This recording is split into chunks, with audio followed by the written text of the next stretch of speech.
तो आज हम देखेंगे श्रीमद् भगवद गीता यथारूप अध्याय 7 श्लोक संख्या 10 और 11।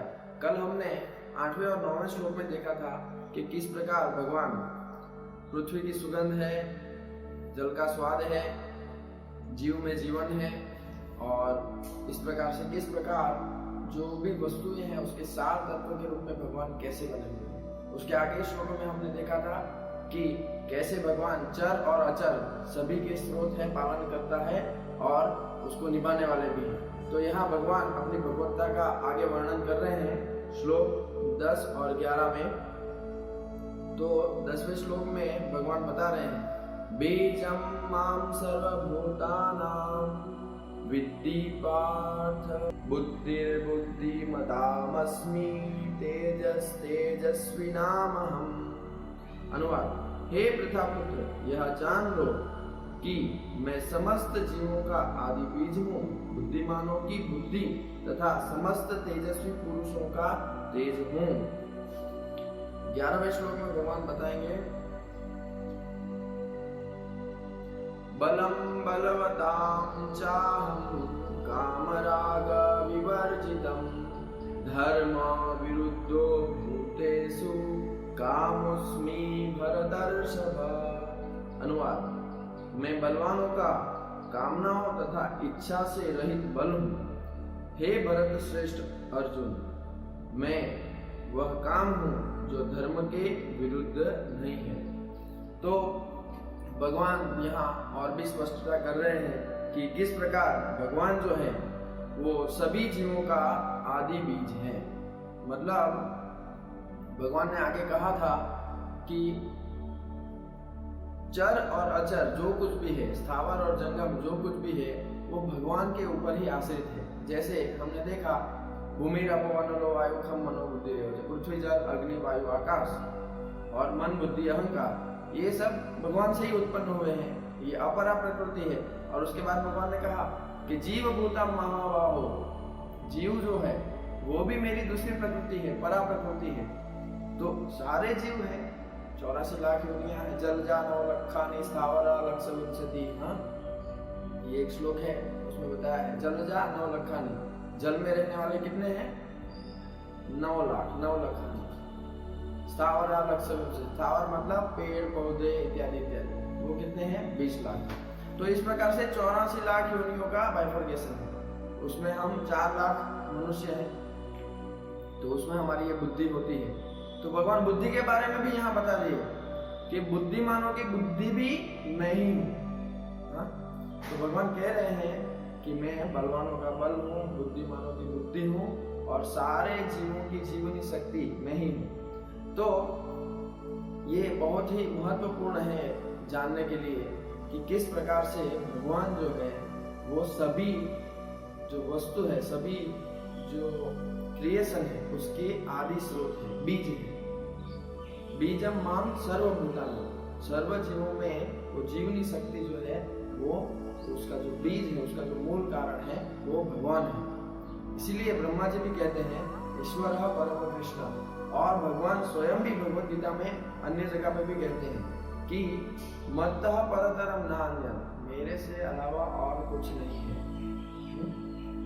अहम सर्वस्य प्रभवो। भगवान क्या कहते हैं अहम मतलब मैं, सर्वस्य प्रभवो, सर्वस्य मतलब सभी कुछ जो भी है, स्थावर जंगल जो कुछ दिखाई देता है सभी का क्या है प्रभव।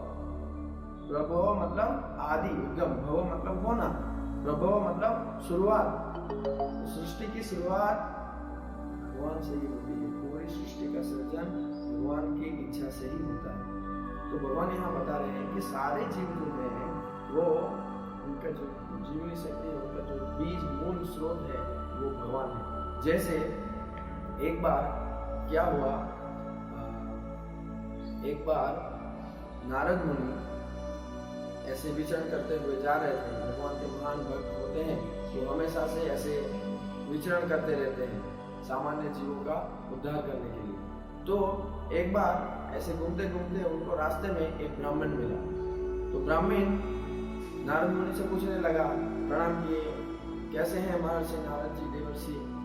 तो आप तो भगवान के पास जाते रहते हैं, तो एक काम कीजिए, एक बार इस बार जब जाते हैं तो जरा सा मेरे बारे में पूछिएगा कि मैं ब्राह्मण हूँ, इतना मैं सब नीति नियम पालन करता हूँ, तो इस जीवन में तो मेरा उद्धार हो ही जाएगा ना। तो आप जरा सा पूछिएगा भगवान से और फिर हम मिलेंगे तो मुझे बताइएगा। तो नारद मुनि ने बोला ठीक है। फिर नारद मुनि और आगे जाके जा रहे थे, तो एक बनियन ट्री, एक वट वृक्ष के नीचे एक मूची कॉबलर जो जूते चप्पल बनाता है, आजकल वैसे देखने के लिए बहुत कम हो गए, बाटा पैरागॉन ये सब ने मार्केट हाईजेक कर लिया है, ठीक है, तो कोई बात नहीं, उसके ऊपर हम कभी चर्चा करेंगे। लेकिन तो वो मूची जो वट वृक्ष के नीचे बैठा था, तो उसने भी नारद मुनि को देखा तो खुश हो गया, अरे मेरा सौभाग्य, आपके दर्शन हो गए, प्रणाम किए, ये सब किया।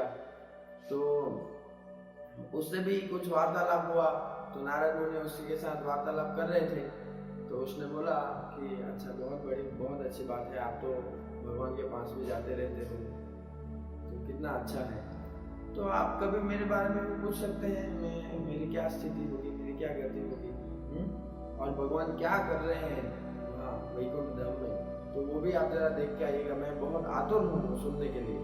तो नारद मुनि ने बोला ठीक है, हम जाएंगे तो ये सब भगवान के सामने जिक्र करेंगे और आपके बारे में पूछेंगे। तो नारद मुनि गए भगवान के पास और भगवान को प्रणाम किए और फिर भगवान के साथ आदान प्रदान किया और ये घटनाओं का वर्णन किया कि ऐसे ऐसे मुझे दो व्यक्ति मिले, एक ब्राह्मण था, अपने बहुत अच्छे से जो भी नियम है वो पालन कर रहा था, और एक था वो मुची था। तो दोनों ने एक से सवाल किए हैं कि भगवान क्या कर रहे हैं और उनके जीवन में मुक्ति कब मिलेगी, उनको उनका उद्धार कब होगा। तो भगवान ने नारद मुनि को बताया, आप भी आश्चर्यचकित हो जाएंगे, ऐसे जवाब बताए। भगवान ने बताया कि ब्राह्मण को अभी और 100 जन्म लेने पड़ेंगे। तो नारद मुनि चौंक गए, अरे इतना अच्छा ब्राह्मण है, सब नीति नियम पालन करता है, ये वो है, अभी और उसको 100 जन्म लेने पड़ेंगे। तो चौंक गए नारद मुनि। तो और उसके बाद और ज्यादा अधिक चौंक गए जब भगवान ने कहा कि वो मुची की मुक्ति इसी जन्म में हो जाएगी। तो और आश्चर्यचकित हो गए नारद मुनि, बड़ी बड़ी आंखें हो गई भगवान जगन्नाथ की तरह, ऐसे कैसे संभव है भगवान। तो भगवान ने बोला कि वो तुम खुद जान जाओगे, तुम जब जाओगे उनसे मिलोगे तब उनको कहना कि जब वो पूछेंगे कि भगवान क्या कर रहे थे, तो उनको कहना कि भगवान जो है वो सोई का जो छिद्र होता है उसका छिद्र में से हाथी को इस पार से उस पार से इस पार ऐसे ला रहे थे। तो नारद मुनि बोले कैसे? चलो ठीक है भगवान, आपने जैसे बताया हम वैसा ही करेंगे। तो नारद मुनि गए, वापस पृथ्वी लोक जब आए तो नारद मुनि ने देखा और वो ब्राह्मण से मिले। तो ब्राह्मण बड़ा गर्वित हो रहा था, कैसे हैं नारद जी, प्रणाम किए, आप मिलके आ गए भगवान जी को? बोले हाँ आ गए। कैसा है, हमारा तो इसी बार में पक्का है ना भगवत धाम जाना। नारद मुनि बोले हाँ, भगवान ने तो ऐसा कहा कि 100 जन्म लगेंगे। तो वो बोले ऐसा कैसे हो सकता है, आप गए ही नहीं हो भगवान के पास, तो बताओ भगवान क्या कर रहे थे। तो जब नारद मुनि ने बताया कि भगवान सोई के छिद्र में से हाथी को इस पार से उस पार ऐसे निकाल रहे थे, तो पंडित बोला नारद मुनि आप तो है ना ऐसे ही करते रहते हैं, आप भगवान के धाम गए ही नहीं। हाँ, भगवान क्यों ऐसा करेंगे, ऐसा कभी हो सकता है? ऐसा कह के उसने नारद मुनि की बातों को अस्वीकार कर दिया। तो नारद मुनि समझ गए कि इसीलिए इसका उद्धार नहीं होगा, इसको और 100 जन्म लग जाएंगे गुरु साधु शास्त्र की बात के ऊपर विश्वास न करने की वजह से। इसका दिखावा जो है बाहर से वो ब्राह्मण का है, लेकिन ये तो शास्त्र में विश्वास नहीं करता, आचार्य की गुरु की बात में विश्वास नहीं करता, तो इसका कुछ नहीं होगा। फिर नारद मुनि गए उस मुची के पास, मुचि ने प्रणाम किए, नारद मुनि को आवकार दिया और फिर पूछा तो कैसा है, सब कुशल मंगल है भगवान के यहाँ? बोले हाँ कुशल मंगल है। तो क्या कह रहे थे, क्या कर रहे थे भगवान, ऐसा वो मुचि ने पहले ही पूछ लिया। तो नारद मुनि बोले भगवान जो है ना एक बड़ा अद्भुत कार्य कर रहे थे। वो स्वाई की नोक में से, छिद्र में से हाथी को इस पार से उस पार ऐसे ले जा रहे थे। तो वो मुचि जो था वो पूरा भाव विभोर हो गया, हर्ष विभोर हो गया। अरे कितने महान है मेरे प्रभु, कितना अद्भुत कार्य कर रहे हैं। तो नारद मुनि भी चौंक गए, अरे ये क्या, तुम्हें विश्वास है इस बात के ऊपर? बोले क्यों नहीं। बोले कैसे विश्वास है? नारद मुनि ने पूछा। तो फिर वो मुचि ने बताया, देखिए ये एक छोटा सा वट वृक्ष का बीज है, ये फल है। इस फल के अंदर बहुत सारे छोटे छोटे बीज हैं। कितने सारे बीज होते हैं एक उसके फल में, टेटे में।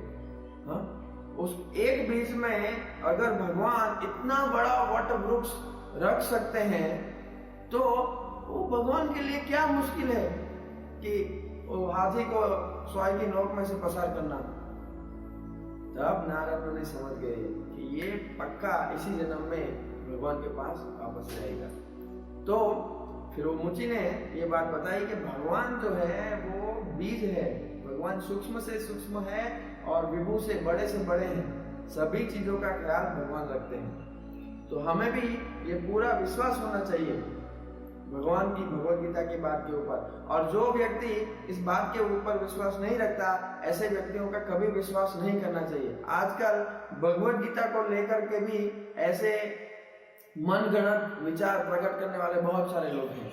इसीलिए आपसे हमारा निवेदन है, आप भगवत गीता पढ़िए। आपको जो क्वेश्चन आंसर भेजे गए हैं उसका आप अच्छे से अध्ययन कीजिए, उसका टिक मार्क कीजिए और दूसरों के कल्याण के लिए इन सब जो भी हम प्रयास कर रहे हैं, ये 10 मिनट आपको देने का, उसको लोगों को जरूर शेयर कीजिए। और विशेष रूप से आप भगवत गीता के तात्पर्य भी जरूर पढ़ते रहिए, तभी आप वो टिक मार्क अच्छे से कर पाएंगे और दूसरों को भी आप शेयर कर पाएंगे। तो बहुत बहुत धन्यवाद। कल हम फिर मिलेंगे। आज हमने देखा कि कैसे भगवान सभी चीजों के बीच है और कैसे बलवानों का बल है और बुद्धिमानों की बुद्धि है। अगर किसी के पास बुद्धि नहीं है, हाँ, मतलब बुद्धिमान वही है जो भगवान को समझता है। जो भगवान को नहीं समझता है उसके पास बुद्धि नहीं है। तो हमें भी हमारी पूरी बुद्धि लगानी चाहिए भगवत गीता को, भगवान के उपदेशों को हमारे जीवन में लाने के लिए। बहुत बहुत धन्यवाद। हरे कृष्णा।